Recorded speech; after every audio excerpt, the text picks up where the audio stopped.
Breaking news చూస్తున్నారు. యాదాద్రి భువనగిరి జిల్లా కేంద్రంలో దారుణం చోటు చేసుకుంది.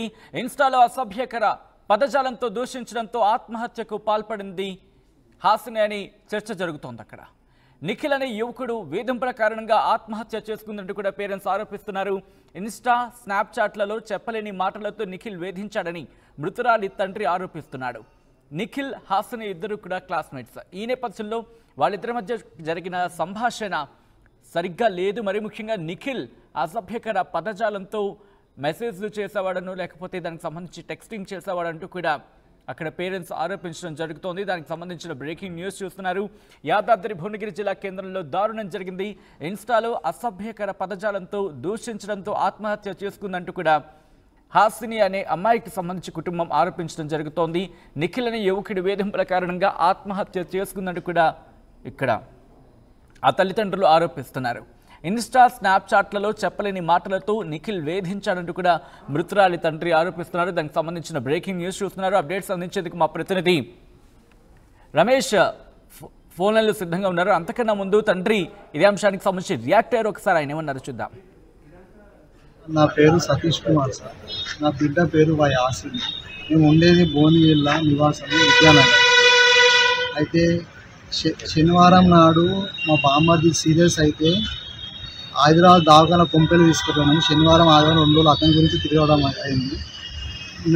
నేను మధ్యాహ్నము మా భార్య అందరం కలిసి మేము వెళ్ళేవాళ్ళేము. మేము అందరం వెళ్ళిపోయినాము చూడడానికి. 4:30 నుంచి 4:30 టైం నుంచి అతను ఒక నిఖిల్ అనే వ్యక్తి మా బిడ్డను విపరీతమైన వేధింపు ఎట్లా అంటే అసలు సంబంధం లేని మాటలు, చనిపోయడానికి 100% గురి చేసి ఆమె సాగుకు కారణమైండు. ఆ వ్యక్తి పేరు నిఖిల్. టేకుల సోమవారం వాళ్ళ సొంత ఊరంట. వాళ్ళు ఉండేది ఇప్పుడేమో రామ్నగరు. మా బిడ్డ ఫోన్లో ఇన్స్టాగ్రామ్లా స్నాప్లా అవన్నీ చూస్తే ఆ మాటలకు మాకే ఎట్లా అనిపిస్తుంది అంటే చెప్పరాని బాధ.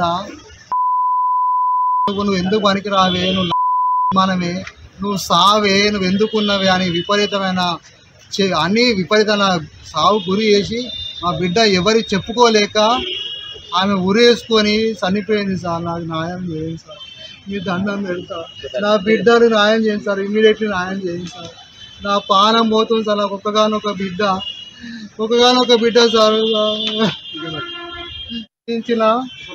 ఒక్క మ్యాటర్లు ఎట్లా అంటే విపరీతమైన టార్చర్ సార్. ఘోరంగా మా బిడ్డ స్క్రీన్ వాడు తెలివితోడు అన్ని డెలిట్ చేసేటట్టు చేసింది సార్. మా బిడ్డ ఏదో పాపం బాధపడి స్క్రీన్ షాట్ తీసి మళ్ళీ ఫోన్లో పెడితే ఈ ఫోన్ సిఎస్ఆర్ నిన్న ఇచ్చినాము. ఇది సార్ కాపీస్. రైట్, అది ఆ తండ్రి ఆవేదన, ఆ తండ్రి ఆరోపణ. అనరాని మాటలతో, బహుశా ఇంతకు మించి అసభ్యకర పదజాలంతో తన కూతురుని వేధించేవాడంటూ కూడా ఆ తండ్రి ఆరోపించడం జరుగుతోంది. ఆ వేధింపులు తట్టుకోలేకి బల్వన్ మరణానికి పాల్పడింది తన బిడ్డ అంటూ కూడా ఆయన ఆవేదన వ్యక్తం చేస్తున్నాడు. అప్డేట్స్ అందించేందుకు మా ప్రతినిధి రమేష్ ఫోన్ లైన్లో సిద్ధంగా ఉన్నారు. రమేష్, అసలు ఇంతకీ ఏం జరిగింది? ఇన్వెస్టిగేషన్ ఎంతవరకు వచ్చింది? అతగాన్ని అదుపులోకి తీసుకున్నారా పోలీసులు? ప్రస్తుతం ఈ విషయంపై పోలీసులు కేసు నమోదు చేసుకున్నారు. ఎవరైతే ఆ విద్యార్థి నిఖిల్ ఉన్నారు, మెసేజ్లు పంపినటువంటి నిఖిల్ కోసం కూడా గాలింపు చర్యలు చేపట్టడం జరిగింది. ప్రస్తుతం అతను పరారీలో ఉన్నట్లు తెలుస్తుంది. నిఖిల్, హాసిని ఇద్దరు కూడా భువనగిరి పట్టణానికి చెందిన వారు. వీరికి గత కొంతకాలం ఎప్పటి నుంచి కూడా చదువుకున్నటువంటి పరిచయం ఉంది. ఆ పరిచయంలోనే భాగంగా కూడా ఆ తరచూ ఇంతకుముందు ఇద్దరు కూడా ఇష్టపడి ఉన్నటువంటి వ్యక్తులే. కానీ గత కొంతకాలం నుంచి కూడా ఆ మెసేజ్లు ఏదైతే చూస్తున్నామో, ఆ మెసేజ్లు ఏదైతే అమ్మాయికి మెసేజ్లు పంపిస్తూ కూడా నువ్వు ఆ బెసికి వేస్ట్, చెరుకు వేస్ట్, ఒక అసభ్య పదజాలంతో ఉన్నటువంటి మెసేజ్లు, మనం చెప్పరానటువంటి మెసేజ్లు, నువ్వు ఇక బతికుండి కూడా వేస్ట్, చచ్చిపో అంటూ కూడా నిన్న సాయంత్రం ఆ మెసేజ్ పెట్టిన సమయం కూడా చూస్తున్నాం. 6 గంటల సమయంలో కూడా మెసేజ్ పెట్టడం జరిగింది. ఎగ్జాక్ట్లీ ఆ మెసేజ్ చూసిన తర్వాత ఒక 15-20 నిమిషాలకే అమ్మాయి ఇంట్లో ఉరి వేసుకొని కూడా ఆ ఆత్మహత్యకు పాల్పడింది. తల్లిదండ్రులంతా కూడా కన్నీరు మున్నీరవుతున్నారు. హాసిని తండ్రి చెప్తున్నటువంటి ప్రకారం మాత్రం నిఖిల్ అనే ఆ యువకుడు తమ కూతురికి ఈ విధంగా ఇలాంటి మెసేజ్లు పంపుతున్నారు. అసభ్యకరమైనటువంటి మెసేజ్లు పంపుతూ వేధింపులకు గురి చేస్తున్నారు. ఆ వేధింపులు భరించలేకనే తన కూతురు ఆత్మహత్యకు పాల్పడిందని తండ్రి చెప్తున్నటువంటి పరిస్థితి కనిపిస్తుంది. వీరిద్దరు కూడా ఇంటర్లో క్లాస్మేట్స్ అని తెలుస్తుంది. ప్రస్తుతం అమ్మాయి డిగ్రీ చదువుతున్నది భువనగిరి పట్టణంలోనే డిగ్రీ చదువుతున్నటువంటి పరిస్థితి కనిపిస్తుంది. నిన్న సాయంత్రం ఇంట్లోనే ఎవరు లేని సమయంలో కూడా వేరే రూమ్ లోకి వెళ్లి కూడా ఈ విధంగా ఆత్మహత్యకు పాల్పడింది. గత కొంతకాలంగా మెసేజ్లు కూడా అతను మొత్తం ఆ స్క్రీన్ షాట్స్ ఆ డేటా అంతా కూడా తీసుకొచ్చి మీడియా ముందు కూడా చూపించడం జరుగుతుందని చెప్పవచ్చు. నిన్న వచ్చినటువంటి మెసేజ్ల ఆధారంగానే చనిపోయిందని పోలీసులకు కూడా ఇదే విధమైనటువంటి ఆ మెసేజ్లను కూడా వాగ్మూలాన్ని కూడా ఇవ్వడం జరిగిందని చెప్పవచ్చు. పూర్తిగా నిఖిల్ ఏదైతే ఉన్నదో నిఖిల్ మెసేజ్ల వల్లనే ఈ విధంగా చనిపోయిందని చెప్తున్నప్పటికీ కూడా పోలీసులు మాత్రం విచారణ ప్రారంభించడం జరిగింది. ఎందుకు అమ్మాయి చనిపోవడానికి ఒక నిఖిల్ పంపినటువంటి మెసేజ్లే కారణమా మరేదైనా అనుమానాలు ఉన్న కోణంలో కూడా పోలీసులు విచారణ అయితే ప్రారంభించడం జరిగింది. ఒక్కగానొక్క కూతురు ఈ విధంగా ఇంట్లో ఉరి వేసుకొని చనిపోవడం పట్ల తల్లిదండ్రులతో కూడా కన్నీరు మున్నీరుగా విలపిస్తున్నటువంటి పరిస్థితి భువనగిరిలో కనపడుతుంది. సజ్జీ